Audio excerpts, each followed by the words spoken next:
Hi, my name is Ashley Hoffman. I'm the Executive Director of the Southeastern Environmental Education Alliance, and today I'm here to tell you more about our regional landscape analysis of environmental education for the Southeast. So this project has been a collaboration of the 8 Southeast state EE associations that serve as the backbone for environmental education in their state. We work together to magnify our state level efforts through this regional collaboration. The mission of SEIA is to provide Southeastern state affiliates and their stakeholders with collaborative and capacity building opportunities to demonstrate collective impact and magnify our environmental education efforts in the region. And SEIA's role is to build the field of environmental education across the Southeast. So this graphic is from the Bridgespan Group, and it's all about what the role of a field catalyst is. And what that means is that we're working behind the scenes to help our member states build capacity so that we can ensure the boots on the ground, which are the people doing environmental education in their states, have what they need to do their job better. And over the past few years, we've been working to better understand how we can accelerate our impact by conducting a landscape analysis of environmental education that's happening on the ground and at the state level. And this will enable our states to identify the gaps and barriers that prevent successful implementation of environmental education in some areas. And that's what I'm here to share more about with you today. So why did we start this work? So there's numerous organizations providing high quality environmental education programs in our region.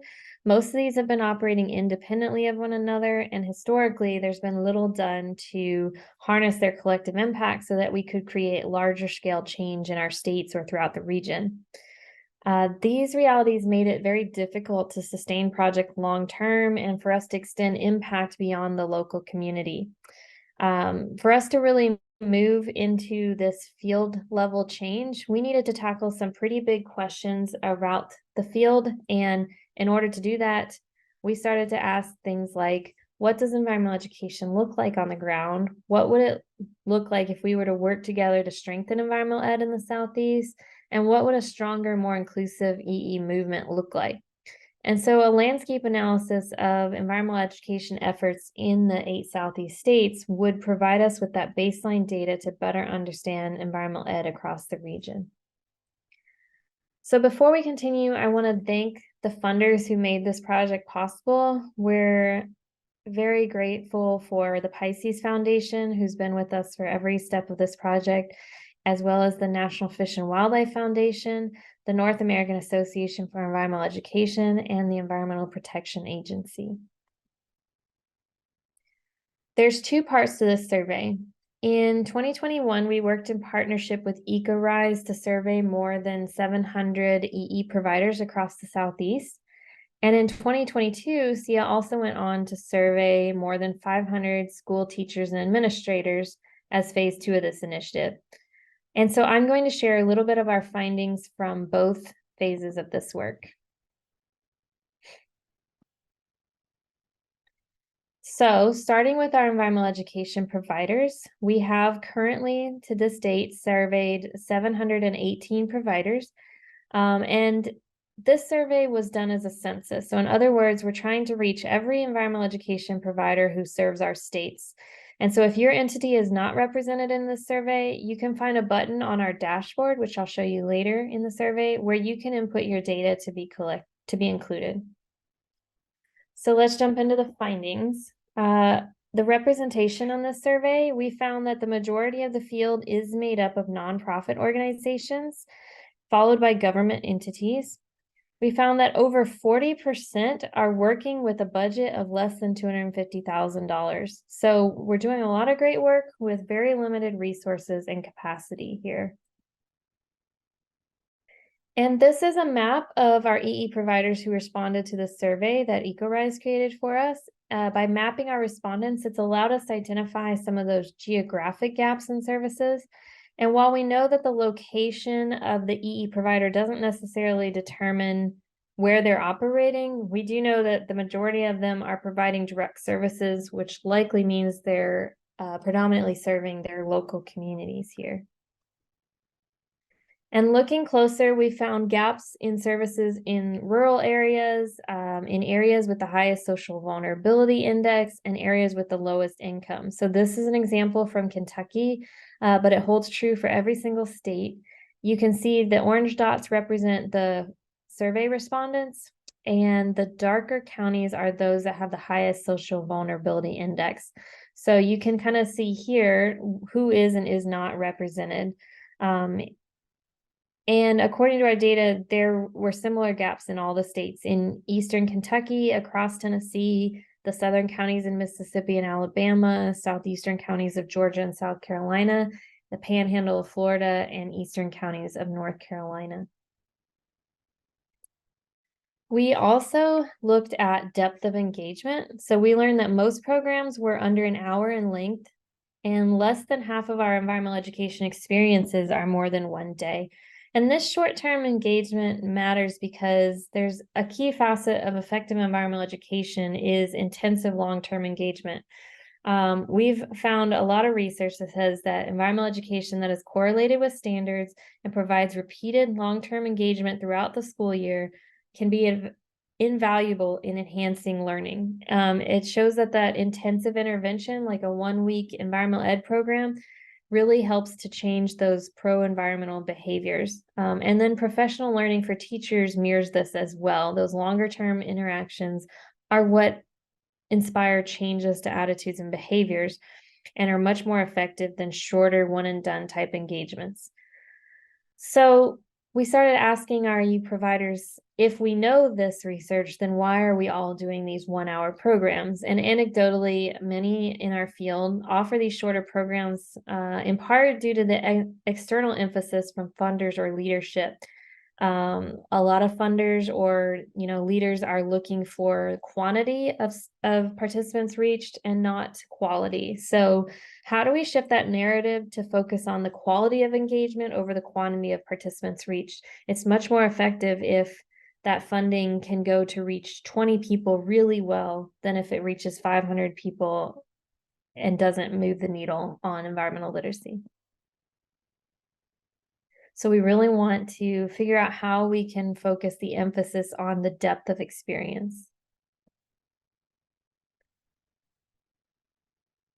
Looking at the audiences served, we found that the majority of environmental education is happening in elementary, with much less happening in early childhood or high school. And what we really want to see is that there's a pathway of learning. Again, going back to that depth of engagement, we want there to be a pathway of learning that's happening from early childhood to adulthood. And it's not just an experience you get once in 4th grade. So how can we make sure that we're creating meaningful experiences for students throughout their time in school?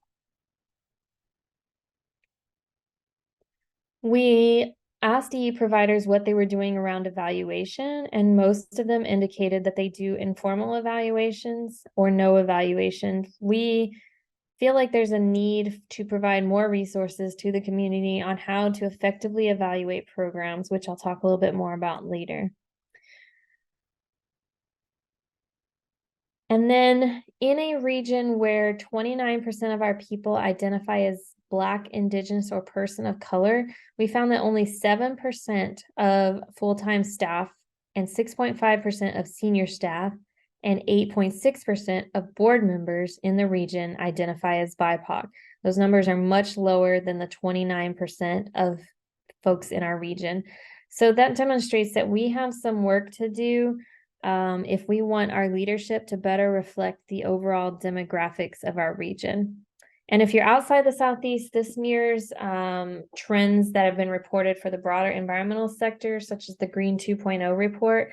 And so it's not only environmental education that is dealing with this. And in our survey, we did ask questions about equity, diversity, justice, and inclusion initiatives that were happening. And we found a direct correlation between the number of initiatives being implemented and the BIPOC representation on the board and staff. So in other words, as the number of equity inclusion initiatives increases, the percentage of full-time staff and board members who identify as BIPOC increases as well. Or it could be the reverse, that as the number of BIPOC representation increases, the number of initiatives increase. One of our findings was that entry-level pay in environmental education is 15 to 25% lower than comparable fields like forestry, tourism, and informal education. So it's very challenging to attract and retain talent in our field, given what it pays. We found that part-time staff are given little to no benefits, and only about 60% of full-time positions have healthcare or paid time off, and less than that have retirement benefits. And this is a breakdown of the hourly rate by state, but you can see that for most states, the starting rate is under $15. And we found that the majority of our providers have around 2 to 4 full-time staff doing environmental education and are relying very heavily on volunteers for much of the work that's being done.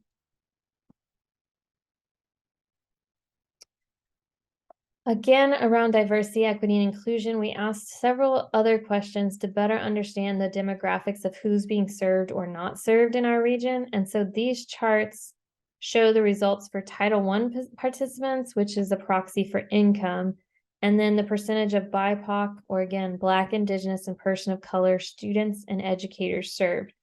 And so these graphs weren't very helpful to us because, as you can see here, the green is all of the EE providers who responded that they don't know and they don't track this information, which is over 50%.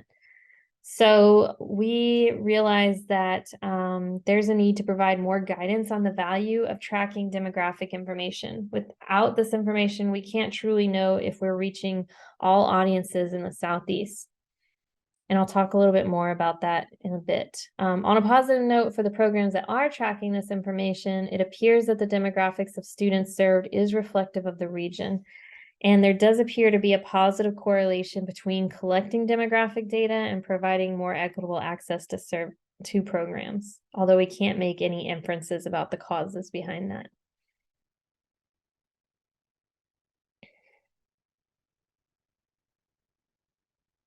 So most recently, we kicked off phase 2 of this effort, which looked at schools and better understanding their needs. And unlike the EE provider survey, which again is a census of all the entities providing EE programming, the school survey was meant to be a representative sampling of schools across the Southeast, not a census of every school. So a representative sample is a subset of a population that seeks to accurately reflect the characteristics of the larger group.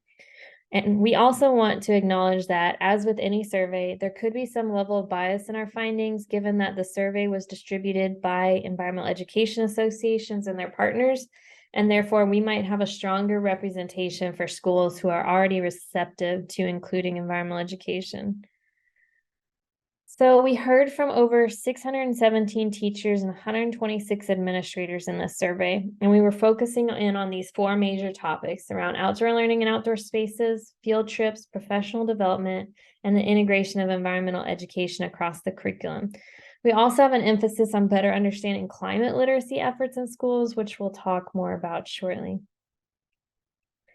So the first section digs into outdoor learning and outdoor spaces, which we defined as any outdoor area that is or can be used to teach outdoors at your schools. It could be formal outdoor classrooms, improved outdoor facilities, or simply just natural spaces. And we found that outdoor spaces are most often used during the school day, sometimes after school. When asked how often they take students outside, we found that 10% do this daily, and 68% only do this once or twice a month to a few times a year. So it's rarely something that's being done on a regular basis for educators, and it's definitely not a norm at the majority of schools, which is something we would like to see change. When we asked how likely teachers are to integrate outdoor learning in their instruction, we found that 32% already do this. 62% indicated that they're interested, but they would need more support. And only 6% said that they're not likely to do this. So that gives us hope that if we can provide those necessary supports, we can see an increase in the number of educators who are regularly integrating outdoor learning in their instruction. This question looked at better understanding what features are most often used in outdoor spaces, which was work surfaces by far, followed by school gardens and outdoor classrooms. We also really wanted to better understand how likely educators are to use the outdoor classroom if they have it. And so of those who responded that they have an outdoor classroom, 75% said they use it. So the top barriers to outdoor learning by far was logistics, with the scheduling, time, distance, staging, and cleanup being the biggest issue. And this matches what we've been told anecdotally, with safety being another major concern, predominantly coming from administrators who want to know where students are at all times and need to be able to reach the teachers. A number of teachers listed the lack of outdoor learning spaces and amenities as a barrier, but we often hear that teachers cannot take students outside because they don't have an outdoor classroom yet. But then when schools do have the outdoor classroom, we're still not seeing that getting used regularly. So I think there's a missing piece here of how do we equip teachers to be successful in taking students outside that isn't going to be addressed simply by providing the space. So how do we help teachers understand that we don't need a state-of-the-art outdoor classroom to get students outside? How do we address those logistics issues to address that need?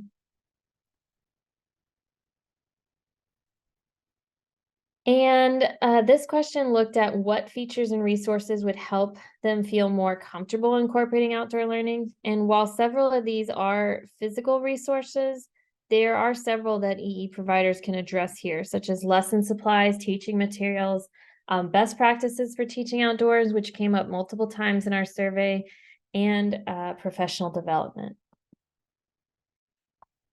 And then you can see some of those other, again, more physical needs over there. The next topic we looked at was field trips. And the first being that 48% of teachers have taken their students on a field trip focused on environmental ed or learning outdoors. And when asked how long would be ideal for this, they indicated that typically would like that to be a full day experience. We then asked a check all that apply question, which they did. We wanted to know what was your main priority in field trips. And so the majority of respondents responded that they're looking for hands-on experiences that are fun and enjoyable, where they'll hear from experts, they'll visit natural resources, and learn something not taught in class, as well as getting exposure to career opportunities, among other things. So all kinds of great ideas here for how to make those field trips valuable to schools. And then the number one barrier to participating in field trips by far is those transportation costs, followed by whether there's transportation even available to get them there, and then those the time and the site fees. So if EE providers can find ways to eliminate these cost barriers, we have the opportunity to increase field trip opportunities for students significantly. We asked what professional learning that educators have participated in, and 44% mentioned they get their professional development from professional organization conference workshops. So this is a great place to start looking to raise awareness about your professional development opportunities, submitting sessions and workshop proposals to the professional organizations that serve teachers, like science teachers associations. And then research about outdoor education and environmental education came in at 34%. So is there anything we can do there to share that information more succinctly with teachers? Undergraduate courses came in at 28%. And then we had 21% indicate that they have had no professional development in environmental education or outdoor education. When we asked what has been the most effective professional development, it really comes as no surprise that field-based, in-person, hands-on learning is going to be the most impactful. That was followed by curriculum training and conference workshops. And it's worth noting that only 6% indicated that online on-demand learning opportunities were the most effective for them. Again, this doesn't discredit the value of online learning. We asked what was most effective, not what was most convenient. So I think that there's a difference there as well. And then we asked an open response question about what professional development topics they were most interested in, and we coded the responses into these overarching categories. And the most frequent response, again, was that outdoor learning around best practices. So we've seen that come up a few times in our survey. Obviously, there's a big need there. Also gardening, age appropriate and locally relevant lessons. So I think this makes the case for moving away from these blanket K-12 workshops that many providers offer to really catering our workshops to specific grade bands or subject areas to better meet those needs. Sustainability, climate literacy, climate science actually came up 13% of the time and speaks to a need for more climate literacy workshops to meet the needs of educators as well. And we'll talk a little bit more about that. We asked what terms teachers are most often using, and environmental education was followed by STEM or STEAM, environmental science, conservation education, and outdoor education. And we wanted to know the same question from our EE providers. And so we really wanted to see if there was overlap between the terms the providers are using and the terms the teachers were using. And here you'll see that STEM and STEAM came up much higher for educators. You'll notice that environmental science was in their top 3, and this term is often used interchangeably with environmental ed, but they're not the same. And if you check out our school's dashboard, you can also sort the data by grade levels to see if the terms change. So for example, nature-based learning does come up in the top 5 if you only focus on early childhood teachers. So it might make sense to use that term if you're working predominantly with early childhood audiences. So in looking at environmental education integration across the curriculum, the majority of schools indicated that environmental education is only taught in science, followed by special occasions. Only 20% see it as interdisciplinary. And there's 2 things we want you to take away from this. One is that if you're trying to get a foot in the door with schools, science is going to be your easiest pathway in. But 2 is that we want schools to see environmental education as interdisciplinary. We want them to recognize that it is not the same as environmental science. It's not just something we teach, but it's a way to teach. And it is interdisciplinary. It's a way that we can teach all of these subject areas. And raising awareness around this concept is going to take a lot more work on our part to shift that mindset. The final topic we looked at was integration of environmental education into the curriculum. So we asked what the major barriers to this were, and similar to logistics coming up as the major barrier for outdoor learning, scheduling and time came up at the top of the list here. So really, what can we do to equip schools to do this effectively without seeing it as an additional time burden? That's what we need to figure out here. And when we asked what would be the most valuable tool for increasing environmental education in the classroom, 69% indicated a need for teaching materials and lesson supplies, followed by field trips at 64% and guest educators at 62%. And again, that best practices for teaching outdoors came up here again at 51%. We asked which of the following instructional strategies are schools using to make environmental education more inclusive? And surprisingly, only 57% said that they make outdoor learning and field trips accessible to all students. 33% are not doing anything to address this. So there's definitely some work that can be done here as well. So we're working to incorporate more climate literacy questions into our findings through teacher focus groups that we're going to be conducting in 2024. But according to a recent study that was released by NAAEE, only 39% of teachers say they are teaching climate change. This study is available on the NAAEE website, but I also felt some of this data was relevant to our project, so I wanted to share some of their findings here as well.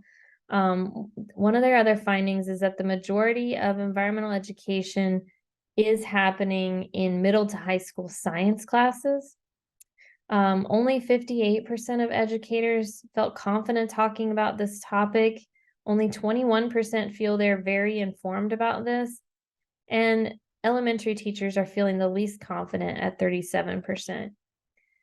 So then they started to dig into why. And 2/3 of teachers said that creating developmentally appropriate climate change education materials was extremely or very important to supporting effective teaching about climate change. And because they don't feel confident in their ability to teach this, they don't have the relevant resources, and they don't feel supported by administrators or parents. And 3/4 of teachers have never had any sort of professional training on this topic. So there's a number of barriers there that need to be addressed to increase climate literacy in the classroom. So those were the findings at the regional level. But if you want to know more about what those look like at your local level, you can go to the SEIA website, where we've built a hub with a variety of tools to help you answer the questions that you're seeking. We're excited that there's also other regions that have been working on conducting this research as well, and we'll soon be able to compare data nationwide. But on the website, that data down to what you need, and then identify any gaps and barriers to access. So I'm going to walk you through a few of the tools you can access on the website that might be most useful to you. In our resource hub, you'll find the web-based reports of all of the EE providers and schools data I've shared today, along with our dashboards, maps, and tutorials. And the first tool I want to show you here is the Field Trends dashboard. So all of the graphs I've shown you today are available in our public dashboards, which look like this. This is the school's dashboard, and you can find a tutorial on the website about how to use this and the many ways that you can filter the data to get more specific results. But you can filter this down by the type of school, the grade level, the location, and so much more to get some very specific data.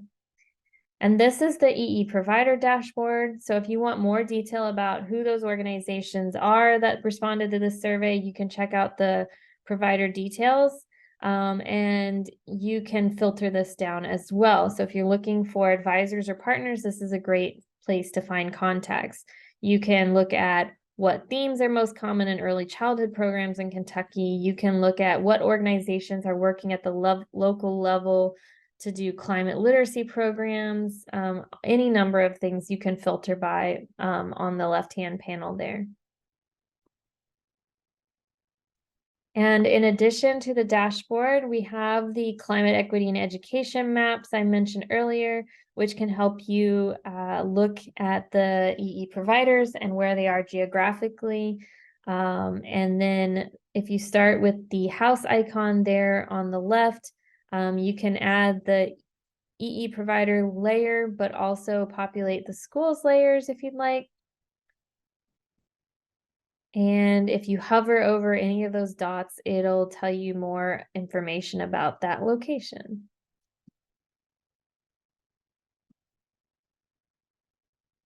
And so then if you hover over the school ones, you can see the school's data as well. And then if you look at the community layer there with the people icon, this will show demographic and ethnicity, health, and infrastructure like parks and railroads. And so this example here shows obesity levels in Kentucky, but you can add a number of different layers here to the map. Again, this is the layer I showed earlier about the social vulnerability index, or you can zoom in at the hyperlocal level to look at, this one shows the city of Lexington, and it shows food deserts compared to poverty levels. And so the areas in green are the areas that are within a 1-mile walk to a supermarket. The red dots indicate poverty levels. You can go to the outline tab, which is the icon with the 3 dots, and that'll show you any of the filters you have turned on. And you can use these maps to answer a variety of your own questions. You know, you can try finding your hometown or your organization and drawing your own conclusions about the climate, equity, and environmental education things happening in your community. So now what?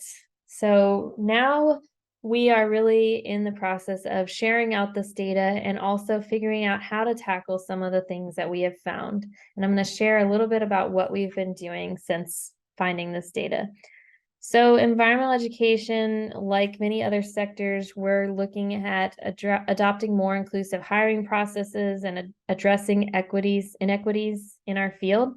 I mentioned earlier that one of our findings was that entry-level pay in environmental education is 15 to 25% lower than those comparable fields. And so using those findings, we are making the case for a reimagining of more equitable hiring and pay practices. And this report provides recommendations and highlights some best practices for environmental and outdoor education organizations. And these standards and resources, we hope, will help improve employee retention, attract more diverse talent, create a more sustainable career path, and establish our field as a viable profession. So I hope that you'll take a few minutes to check out the EE guidance on equitable pay and hiring. And if it's relevant, I hope you'll consider endorsing the guidelines, like the guidance, like so many other organizations have already done. And then with that demographic data, another piece, without that demographic data that I mentioned earlier, a crucial piece of our story is missing. And so as we're working to strengthen our field and programming, we need more comprehensive demographic data. And so this guidance is designed to offer responses to some of the commonly asked questions about collecting demographic data and to provide information and suggestions about where to look for additional resources. It's not meant to serve as a template, but more of a guideline and help us to address the need for more demographic data collection to be happening in our region. And then the newest EE guidance will be on evaluation, and this one is designed to demystify the evaluation process. Again, we found that the majority of environmental education providers are doing limited evaluation. 55% of respondents are conducting no evaluation or only informal evaluation. And so this will provide links to resources, sample questions, and real-world case studies to help support this need. So as we began to look at the key takeaways from this project, there's a need to prioritize funding towards these takeaways. And however, there's already a shortage of resources in our region. The Southeast region receives only 8% of the $116 million in philanthropic investments for environmental literacy, outdoor experiences, or connections to nature. And we see this disparity of funding in other aspects of the Southeast. So in 2022, we partnered with Blue Sky Funders Forum to offer a funders briefing for over 40 different environmental funders in the Southeast states. And it was a great opportunity for us to share our key takeaways and the areas that we hope funders will prioritize going forward to address some of the needs we've identified here. Looking forward at future opportunities, we're looking at more in-depth research. So we are seeking researchers who want to take some of this data and do some more work with it. We're going to be working on additional guidance for our schools data, such as comparing barriers between Title I versus public or private, looking at barriers across grade bands, addressing outdoor learning best practices. We're also working to share this information as widely as possible and working on key messaging for the various audiences we're hoping to reach with these findings, whether that's legislators, teachers, administrators, or EE providers or employers. And we're working to incorporate these findings into a new strategic vision for our states and for the region that are going to help us move the needle on each of the needs we've highlighted here. I hope that you'll find this data and these tools useful in your work, and I encourage you to share it with your networks, your funders, your partners, and colleagues so that we can all take a more informed approach to advancing environmental literacy in the Southeast. So thank you for joining us today to learn more about this project.